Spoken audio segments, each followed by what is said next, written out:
من التزم السلفية حصل الخير كله وحصل أجرا عظيما وفيرا كبيرا لأنه لزم هدي رسول الله صلى الله عليه وآله وسلم. أعوذ بالله من الشيطان الرجيم. بسم الله الرحمن الرحيم. الحمد لله رب العالمين والصلاة والسلام على أشرف الأنبياء والمرسلين نبينا محمد وعلى آله وصحبه أجمعين.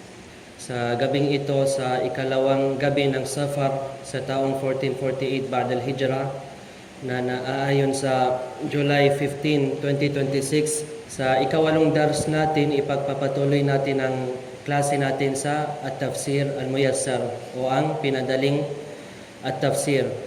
So bago tayo magsimula, so pakinggan natin sa isa sa mga shabab mula sa mga masjid na magbasa ng Suratul Ma'un. Tafadhal. أعوذ بالله من الشيطان الرجيم. بسم الله الرحمن الرحيم. أرأيت الذي يكذب بالدين فذلك الذي يدق اليتيم ولا يهد على فويل للمصلين الذين هم عن صلاتهم ساهون الذين هم يراءون ويمنعون الماعون. أحسن، جزاك الله خيرا وزادك الله علما وحرصا. So, biidhnillah ta'ala, sa gabing ito, kukunin natin ang tafsir ng Suratul Ma'un. Ang unang punto dito, barakallahu fikum, ang pangalan ng sura. Ano ang pangalan ng sura? So, mas kilala ito bilang Suratul Ma'un. Suratul Ma'un, ang kabanata ng Al-Ma'un. At inshallah sa dulo ng tafsir na ito, kukunin natin ano ang ibig sabihin ng Al-Ma'un. Ang ikalawang punto, ilan ang bilang ng mga ayat? Ilang ayat ang meron sa Suratul Ma'un? Man yujib? 7. Ahsan. Ang bilang ng mga ayat o talata sa Suratul Ma'un ay 7 ayat. 7 na mga ayat. Ang ikatlong punto, ang sura na ito ba ay Makkiya o Madaniya? Ang Suratul Ma'un, ito ba ay Makkiya o Madaniya? Sinabi ni Al-Qurtubi rahimahullah ta'ala sa kanyang tafsir, Al-Jami' li Ahkamil Quran, o mas kilalang tafsir Al-Qurtubi, sinabi niya, وَهِيَ مَكِّيَّةٌ فِي قَوْلِ عَطَاء وَجَابِرْ وَأَحَدِ قَوْلَيْ Ibn Abbas وَغَيْرِهِ. So, nagkaroon ng dalawang pananaw ang mga ulama dito, ang mga mufassirun. Ang unang pananaw daw ay ito ay Makkiya. Ito ay ayon kila Ata rahimahullah ta'ala at si Jabir, at ayon din sa isa sa dalawang pananaw mula kay Ibn Abbas radiyallahu anhuma. Wa madaniyatun fi qawlin lahu akhar wa huwa qawlu Qatada. At sa isa pang pananaw, isa pang salaysay mula kay Ibn Abbas radiyallahu anhuma na ito ay madaniya. At ito rin ang pananaw ni Qatada rahimahullah ta'ala. Ito rin ang pananaw ni Qatada rahimahullah ta'ala. So, hindi nagkaisa mga mufassirin. Meron iba sa kanila na nagsabi ito ay Makkiya, tulad ni Ata at si Jabir, at sa isang salaysay mula kay Ibn Abbas. At ang ibang mga ulama naman nagsabi ito ay Madaniya, sa ibang salaysay mula kay Ibn Abbas at mula kay Qatada rahimahullah ta'ala. Ang ikaapat na punto, ang kahulugan ng bawat salita. Ang kahulugan ng bawat salita. Ang unang aya, sinabi ng Allah Azza wa Jal, Ara'ayta alladhi yukadhibu bid-din. Ara'ayta alladhi yukadhibu bid-din. So sinabi ng Allah subhanahu wa ta'ala, ang unang kalima dito ay ara'ayta. Ara'ayta. Ano ang ibig sabihin ng ara'ayta? ibig sabihin, nakita mo ba? Nakita mo ba? Or pwede natin sabihin, alam mo ba? At ang ara'aita, ang alif dito, sa una, anong tawag sa alif dito? Alif o hamzatul istifham. Ginagamit ito kung gusto natin tanungin. Mathalan, kung gusto natin sabihin, nag-attend ka ba ng klase? So, pwede natin sabihin, ahadarta ad-dars. So, ang ta sa huli, ang damir na ta, ang tinutukoy dito ay ikaw. Ikaw. So, ara'aita ibig sabihin, nakita mo ba? Ang kalima na alladhi, pwede natin ito sabihin dito, ang siyang. Ang siyang. So, wala itong specific na translation. Depende ito sa siyak ng flow ng sentence or ng aya. Ang next na word ay yukadhibu. Yukadhibu. Ang ibig sabihin ng yukadhibu ay nagpapasinungaling. Nagpapasinungaling o pwede natin sabihin ang tumatanggi. Nagpapasinungaling o tumatanggi. Ang next na kalima ay biddin. Dito may dalawang kalima. Ang letra na ba at ang ad-din. So ang ba dito pwede natin ito i-translate dito as sa. SA sa Tagalog. At ang ad-din, ito ay anong tinutukoy dito? Ang araw ng paghuhukom. Ang araw ng paghuhukom. So ang pagsasali ng translation ng aya, ara'aita alladhi yukadhibu bid-din, nakita mo ba ang siyang nagpapasinungaling sa araw ng paghuhukom? Nakita mo ba ang siyang nagpapasinungaling o tumatanggi o hindi naniniwala sa araw ng paghuhukom? At sa At-Tafsir Al-Muyassar, ano ang sinabi sa At-Tafsir Al-Muyassar? Sinabi dito, ara'aita hala dhalika alladhi yukadhibu bil ba'thi wal jaza'. Ara'aita hala dhalika alladhi yukadhibu bil ba'thi wal jaza'. Ibig sabihin, nakita mo ba ang kalagayan ng taong nagpapasinungaling sa muling pagkabuhay, ibig sabihin sa araw ng paghuhukom at sa gantimpala at parusa? Nakita mo ba ang kalagayan ng taong nagpapasinungaling o hindi naniniwala sa araw ng paghuhukom at hindi rin sila naniniwala sa gantimpala at sa parusa ng Allah subhanahu wa ta'ala? So ito ang tafsir ng unang aya. Ang ikalawang aya, فَذَلِكَ الَّذِي يَدُعُّ الْيَتِيمِ. فَذَلِكَ الَّذِي يَدُعُّ الْيَتِيمِ. So, ang kahulugan ng bawat salita dito, ang unang love dito ay فَذَلِكَ. At ang فَذَلِكَ ay may dalawang kalima. Ang letra na fa at ang dhalika. So, pwede natin ito i-translate ang فَذَلِكَ as kaya iyon. Kaya iyon. Ang next na word ay alladhi. At ito ay tulad na nabanggit natin dito na depende ito sa siyaqul jumla. So pwede natin i-translate dito as ang siyang. Ang yadu'u, ang ibig sabihin ng yadu'u, ang nagtutulak ng palayo. Nagtutulak ng palayo o nagtutulak na may force o nagtataboy ng malupit. Yadu'u, ibig sabihin nagtutulak ng palayo na may medyo harshness kumbaga. At ang al-yatim, ang translation ng al-yatim ay ang ulila. Al-yatim, ibig sabihin ang ulila or orphan. Sa English, orphan. Ang pagsasali ng aya na ito, فَذَلِكَ الَّذِي يَدُعُّ الْيَتِيمِ, kaya siya ang nagtataboy o itinutulak palayo ng malupit sa ulila. Kaya siya ang tinutulak niya palayo na may harshness tinutulak kay sino? Ang mga ulila, ang mga orphan.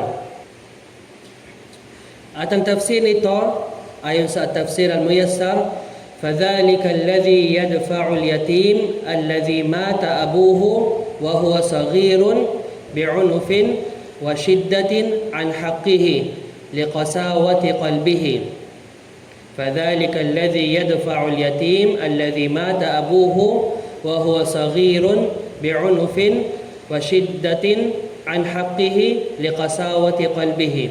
Ibig sabihin, kaya siya ang nagtutulak ng malupit sa ulila, nagtutulak ng palayo. At ano ang ibig sabihin ng al-yatim ayon sa Islam? Siya ang alladhi mata abuhu wa huwa saghir. Ang batang namatay ang kanyang ama habang siya ay maliit pa, habang siya ay bata pa. So once umabot ang edad ng bata na kapag siya ay naging baligh, sabihin natin na binata, naging binata o dalaga, at namatay ang kanyang ama, hindi siya pwede tawagin na yatim, orphan ayon sa al-Islam. Kung sabihin natin namatay ang nanay pero buhay ang tatay, dito hindi pa rin natin matawag ang bata na ulila. Hindi siya may turing na yatim. So ang tinutukoy lang dito is kapag namatay ang bata, habang bata pa siya, hindi pa siya umabot sa edad na baligh, at namatay ang kanyang tatay. At bakit pa specific, may special na treatment ang mga ulila dahil wala silang kakayahan upang maghanap buhay. So kaya kailangan may mag-alaga sa kanila. Pero ang bata na umabot sa edad na pagbibinata, naging let's say 13, 14, 15. So sa edad na ito, may kakayahan na siya maghanap buhay. So hindi siya kailangan na may mag-alaga sa kanya. Sinabi sa tafsir, kaya siya ang nagtutulak ng malupit sa ulila, ang batang namatay ang kanyang ama habang siya ay maliit pa, upang ipagkait ang kanyang karapatan. Ang kanyang karapatan. Liqasawati qalbihi, dahil sa tigas ng kanyang puso. Dahil sa tigas ng kanyang puso, hindi niya binibigay ang hak, ang karapatan ng ulila, ng isang orphan. Pagkatapos sinabi ng Allah Azza wa Jal, wala yahuddu ala ta'amil miskin. Wala yahuddu ala ta'amil miskin. Ang unang salita dito ay wala. At tabaan ito ay may dalawang salita, ang letra na waw at ang la. Ano ibig sabihin ng wa? And or at. At ang la, wala or hindi.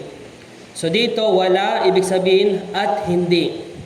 At hindi. Pagkatapos, ang kalima na yahuddo. Yahuddo. Ang ibig sabihin ng yahuddo ay naghihikayat. Naghihikayat or nag-i-encourage. Yahuddo, ibig sabihin naghihikayat o nag-i-encourage. Pagkatapos, ang salitang ala, ang ibig sabihin ng ala ay sa. Pwede natin sabihin sa Tagalog, sa. Pagkatapos ang salitang ta'am, ano ibig sabihin ng ta'am? Pagkain. Ang pagkain or pagpapakain. Dahil dito, para itong verb, yung action mismo. Ang ta'am, ibig sabihin pagpapakain. At ang al-miskin, ano ibig sabihin ng al-miskin? Mahirap o ang isang taong nangangailangan. Al-miskin, ibig sabihin mahirap o isang tao na nangangailangan. So, ang ibig sabihin ng wala yahuddu ala ta'amil miskin, ang pagsasali nito, ang translation nito, at hindi siya naghihikayat sa pagpapakain sa mahirap. At hindi siya naghihikayat, hindi siya nag-i-encourage sa pagpapakain sa mga mahihirap. At ang tafsir nito ayon sa tafsir al-Muyassar, wala yahuddu ghayrahu ala it'amil muhtaj alladhi la yamliku ma yakfihi wa yasuddu hajatahu fakayfa lahu an yut'imahu bi nafsihi. ولا يحض غيره على إطعام المحتاج الذي لا يملك ما يكفيه ويسد حاجته فكيف له أن يطعمه بنفسه. At hindi niya hinihikayat, hindi niya ini-encourage ang iba na pakainin ang taong mahirap. Hindi niya ini-encourage ang ibang mga tao na pakainin nila ang isang taong nangangailangan. Ang taong walang sapat na pag-aari upang matugunan ang kanyang pangangailangan. So wala siyang sapat na pag-aari sa araw tulad ng pagkain. فَكَيْفَ لَهُ أَنْ يُطْعِمَهُ بِنَفْسِهِ. So kaya paano pa kaya niya ito pakainin mismo, siya mismo? So kung in the first place, hindi niya in-encourage ang ibang mga tao na pakainin ang mga mahihirap, so min babil aula, siya mismo hindi niya pinapakain ang mga mahihirap. So ito ang tafsir ng ikatlong aya. Pagkatapos sinabi ng Allah Azza wa Jal, فَوَيْلٌ لِلْمُصَلِّينَ. Fawailul lil musallin. Ang unang salita dito ay fawailun. Fawailun. At kung makita natin ang letrang fa na zaida, na sobra before ng isang kalima, so usually ang pwede natin ito i-translate as kaya. So may nangyari, so after dun anong result niya, kaya ito ang ginawa or kaya ito ang mangyayari. So ang wail, pwede natin ito sabihin kapahamakan o parusa. Kapahamakan o matinding parusa. So ang fawailun, ibig sabihin kaya ang kapahamakan o kaya ang matinding parusa. Ang ikatlong kalima dito ay lil musallin. Lil musallin. Ang lam, ang unang letra na lam dito ay ibig sabihin sa or para sa. Para sa. So para kanino yung matinding parusa? Li, ibig sabihin para sa al-musallin. Anong ibig sabihin ng musallin? Nagsasala, ahsan. Ang musallin, ibig sabihin siya ang tao na nagsasagawa ng sala. Ang taong nagsasagawa ng sala. So ang ibig sabihin ng fawailul lil musallin, ang translation nito ay kaya matinding parusa. Kaya kapahamakan para sa mga nagsasagawa ng sala. Matinding parusa para sa mga nagsasagawa ng sala. At tabaan, kapag basahin natin ito sa sala, ang Suratul Ma'un, so hindi pwede na mag-stop tayo dito sa fawailul lil musallin, Allahu Akbar. Kasi ang sala ay ibada. So may kadugtong, may specific na description ng mga musallin. Bakit sinabi ng Allah subhanahu wa ta'ala na para sa kanila ay ang matinding parusa? So may additional na tafsir mula kay Ibn Abbas radiyallahu anhuma sa aya na ito. Makita natin ito sa tafsir Ibn Kathir. Sinabi ni Ibn Abbas radiyallahu anhuma, ya'ni al-munafiqin. Ibig sabihin ang mga munafiqin. Sinong tinutukoy dito? Ang mga nagsasagawa ng sala, ang mga munafiqin, ang mga mapagkunwari o ang mga hypocrites. Alladhina yusalluna fil alaniyah wala yusalluna fis sir. Ang mga munafiqin, ano ang sifa nila, ano ang characteristic nila? Sila ay nagsasagawa ng sala sa hayag, sa public. Kapag makita sila ng mga tao, nagsasagawa sila ng sala. Ngunit sa lihim, sa sekreto, or kung hindi sila nakikita ng mga tao, hindi sila nagsasagawa ng as-sala. Pagkatapos sinabi ng Allah Azza wa Jal, alladhina hum an salatihim sahun. Alladhina hum an salatihim sahun. Alladhina, ito ay tulad kanina na ang kalima na alladhi. Pero dito, ito ay jam'un. Ito ay description para sa pangmaramihan. So pwede natin ito i-translate dito as sila na. Sila na. Anong ibig sabihin ng hum? Sila. So kumbaga para siyang emphasis. Alladhina hum an salatihim. Ibig sabihin sa kanilang sala. Sa kanilang sala. Pagkatapos, ang kalima na sahun. Sahun. Ano ibig sabihin ng sahun? Pwede natin itong i-translate as pabaya. Pabaya. Or hindi nagbibigay ng halaga. So, ang translation ng alladhina hum an salatihim sahun, sila napabaya sa kanilang mga sala. Sila napabaya sa kanilang mga sala. So, ang tafsir ng dalawang aya na ito sa ika-4 at ika-5 aya sa Tafsir al-Muyassar, sinabi, fa'adhabun shadidun lil musallin alladhina hum an salatihim lahun la yuqimunaha ala wajhiha wa la yuaddunaha fi waqtiha. Kaya matinding parusa para sa mga nagsasagawa ng sala. Sino sila? Sila napabaya sa kanilang sala. Hindi nila ito isinasagawa, hindi nila ito itinataguyod sa tamang paraan, at hindi rin nila ito isinasagawa sa takdang oras nito. Hindi nila ito isinasagawa ang sala sa takdang oras nito. Ibig sabihin, nagpapalate sila. At sinabi ni Al-Hafidh Ibn Kathir, rahimahullah ta'ala, sa kanyang tafsir, at magandang syarh na binanggit ni Ibn Kathir rahimahullah ta'ala. Sinabi niya, wa imma an waqtiha al-awwal fayuakhirunaha ila akhirih daiman aw ghaliba. Maaring ito ay tungkol sa pagpapabaya sa unang oras ng sala. Kaya palagi o kadalasan nilang inaantala, dinidelay nila ang sala hanggang sa huling oras nito. Ibig sabihin, hindi sila nagsasala sa tamang oras. Nagpapalate sila. Wa imma an adaiha bi arkaniha wa shurutiha ala alwajhi alma'muri bihi.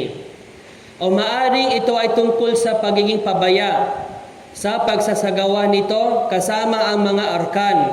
Arkan, ibig sabihin, ang mga pillars or ang mga haligi ng sala. At hindi nila isinasagawa ang mga syurut ng sala, ang mga kondisyon ng sala, sa paraang ipinag-utos sa kanila ng al-Islam. Wa imma anil khushu'i fiha wa tadabburi lima'aniha. O maaring ito ay tungkol sa naging pabaya sa pamamagitan ng kawalan ng khushu', ng concentration sa sala. Kapag magsabi ang imam ng Allahu Akbar, andito siya sa dumanlas, pero ang kanyang isip nasa ibang lugar na. So, wa imma anil khushu'i fiha wa tadabburi lima'aniha. O maaring ito ay tungkol sa kawalan ng khushu', na concentration sa sala, at kawalan ng pagninilay-nilay sa mga kahulugan nito, sa ang pag-contemplate ng ano ang sinasabi ng o anong binabasa ng al-imam o anong binabasa na siya mismo sa sala. So sinabi niya, فَاللَّفْظُ يَشْمَلُ هَذَا كُلَّهُ. Kaya ang salita, ang sahun, ito ay sumasaklaw sa lahat na ito. وَلِكُلِّ مَنِ اتَّصَفَ بِشَيْءٍ مِنْ ذَلِكَ قِسْطٌ مِنْ هَذِهِ الْآيَاتِ. At ang bawat sino mang mayroon sa kanya ng isa sa mga katangian ito, isa sa 5, siya ay may bahagi mula sa ayan na ito. فَوَيْلٌ لِلْمُصَلِّينَ الَّذِينَ هُمْ عَنْ صَلَاتِهِمْ سَاهُونَ. Kapag nagkatugma siya o kapag andun sa kanya ang isa sa mga katangian na ito, papasok siya sa ayan na ito. Ano ang una? Palagi o kadalasan inaantala, dinidelay niya ang sala hanggang sa huling oras nito. Ang ikalawa, hindi isinasagawa ang sala ng kompleto ayon sa mga rukun, mga arkan at ang mga syurut ng sala. Ang ikatlo, hindi isinasagawa ang sala sa paraang ipinag-utos sa kanya. Ang ika-4, walang khushu' sa sala, walang concentration sa sala. At ang ika-5, hindi pinagninilayan ang mga kahulugan, hindi siya nagko-contemplate sa mga meaning ng binabasa at sinasabi sa sala. Pagkatapos sinabi niya, وَمَنِ اتَّصَفَ بِجَمِيعِ ذَلِكَ فَقَدْ تَمَّ نَصِيبُهُ مِنْهَا وَكَمُلَ لَهُ النِّفَاقُ الْعَمَلِ وَالْعِيَاذُ بِاللَّهِ. At ang sino man nasa kanyang lahat na ito, ang 5 ito, na binanggit ni Ibn Kathir rahimahullah ta'ala, ganap na ang kanyang bahagi mula rito. Ibig sabihin, for sure, papasok na siya sa ayan na yon. at naging ganap sa kanya ang praktikal na nifaq, na andun sa kanya, naging kompleto sa kanya ang naging ganap ang nifaq al-amali, yung action ng pagiging isang munafiq, wal'iyadhu billah. At sa tafsir ni Sheikh Muhammad ibn Salih al-Uthaymin rahimahullah ta'ala, binanggit niya minasahun, mula sa mga sahun, ang mga tao na hindi nagsasagawa ng sala sa masjid. Ibig sabihin sa mga kalalakihan. Ang mga kalalakihan na may kakayahan na pumunta sa masjid at hindi sila pumunta, nagsala sila sa bahay, papasok sila sa aya na ito, alladhina hum an salatihim sahun. Kaya pagdating sa mga ayat, huwag nating sabihin na ang aya na ito is para sa mga Yahud, ang aya na ito is para sa mga munafiqin, ang aya na ito is para sa mga Nasara. Hindi ito applicable sa atin. May reason, may hikmah kung bakit binanggit ng Allah subhanahu wa ta'ala ang aya na yun. Tabaan ang main na pinapag-usapan dito sa aya na ito ay mga munafiqin. Pero kapag mayroon ka isa sa mga katangian na binanggit natin, isa sa 6, yung 5 na binanggit ni Ibn Kathir rahimahullah ta'ala at ang ika-6 ang binanggit ni Sheikh Ibn Uthaymin, so papasok tayo dito sa aya na ito, wal'iyadhu billah. Pagkatapos sinabi ng Allah Azza wa Jal, alladhina hum yura'un, alladhina hum yura'un. At binanggit na natin anong ibig sabihin ng alladhina at ang hum. Ang ibig sabihin ng yura'un, ibig sabihin ang taong nagpapakita sa iba, ang nagpapakita sa tao, o gumagawa siya ng sala upang makita siya ng mga tao. Dahil ang pinapag-usapan natin dito ay ang sala. At tulad na binanggit natin kanina sa tafsir, sila ang mga tao na kapag nakikita sila ng mga tao, nagsasala sila. Pero kung andun sila sa bahay nila, wala silang kasama, walang nakakakita sa kanya, hindi siya nagsasagawa ng sala. So, alladhina hum yura'un, ibig sabihin, sila na gumagawa upang makita ng mga tao. Upang makita ng mga tao. At sinabi sa tafsir, alladhina hum yatadhaharuna bi'a'malil khair mura'atan linnas. Sila ang mga nagpapakita ng mga mabubuting gawain upang makita at purihin siya ng mga tao. Nagsasagawa siya ng sala para makita siya ng mga tao. Nagsasagawa siya ng sala upang purihin siya ng mga tao. So hindi niya ito ginagawa para sa Allah subhanahu wa ta'ala. At ang dalil dito, kapag nasa lugar siya kung saan hindi siya nakikita ng mga tao at dumating ang oras ng Fajr, mathalan halimbawa, hindi siya nagsasagawa ng sala kasi wala doon ang mga kakilala niya. Pagkatapos sinabi ng Allah Azza wa Jal, وَيَمْنَعُونَ الْمَاعُونَ وَيَمْنَعُونَ الْمَاعُونَ. At ang ibig sabihin, وَيَمْنَعُونَ, tabaan ang letrang waw, dito ay wawul atf, ibig sabihin at or and. Yamna'un, ibig sabihin pinipigilan. Yamna'un, ibig sabihin pinipigilan o ipinagkakait. Yamna'un, ibig sabihin pinipigilan nila at pinipigilan nila. At ang al-ma'un, ibig sabihin ng maliliit na bagay na pinapahiram. At inshallah kukunin natin sa tafsir para mas maintindihan natin. At ang translation nito ay yamna'un al-ma'un, at sila na pinipigilan nila or ipinagkakait nila ang mga bagay na kapakipakinabang na karaniwang pinahihiram. Ibig sabihin may mga bagay na pwede natin hiramin pero hindi niya ito pinapahiram sa ibang mga tao. So sinabi sa Tafsir al-Muyassar, wa yamna'una i'arata ma la tadurru i'aratahu min al-aniyati wa ghayriha. Wa yamna'una i'arata ma la tadurru i'aratuhu min al-aniyati wa ghayriha. At ipinagkakait nila ang pagpapahiram ng mga bagay na hindi naman nakakasama kung ipahiram niya ito sa iba, tulad ng mga utensils, mga plato, mga baso at iba pa. Falahum ahsanu ibadati rabbihim, kaya hindi nila pinagbuti ang pagsamba nila sa kanilang Panginoon, wala hum ahsanu ila khalqihi, at hindi rin nila pinagbuti ang pakikitungo nila sa kanyang mga nilikha. Hindi sila naging mabuti sa Allah subhanahu wa ta'ala sa pagsamba sa Kanya, at hindi rin sila naging mabuti sa mga nilikha. At binanggit ni Ash-Shawkani rahimahullah ta'ala, namatay siya 1250 ba'da al-Hijrah, almost 198 years ago. Kasi nasa 1448 tayo na yun. So meron siyang isang kitab na Fathul Qadir. Fath al-Qadir. So sinabi niya dito, qala aktharul mufassirin al-ma'un ismun lima yata'awazuhu an-nasu bainahum. Sinabi ng karamihan ng mga mufassirin, ang ma'un, anong ibig sabihin ng ma'un? Ito ay pangalan para sa mga bagay na karaniwang hinihiraman at pinagpapalitan ng mga tao sa pagitan nila. Ito ay pangalan para sa mga bagay na karaniwang, usually na hinihiram ng mga tao at pinagpapalitan nila sa pagitan nila. Minad dalwi, wal fa'si, wal qidri, wa ma la yumna'u kal ma'i wal milh. Tulad ng Tulad ng balde. Tulad ng palakol or ang axe. Tulad ng kaldero. At ang mga bagay na hindi dapat ipagkait, tulad ng tubig at asin. Kahit ang mga bagay na ito, may gustong humingi ng tubig, hindi nila binibigay.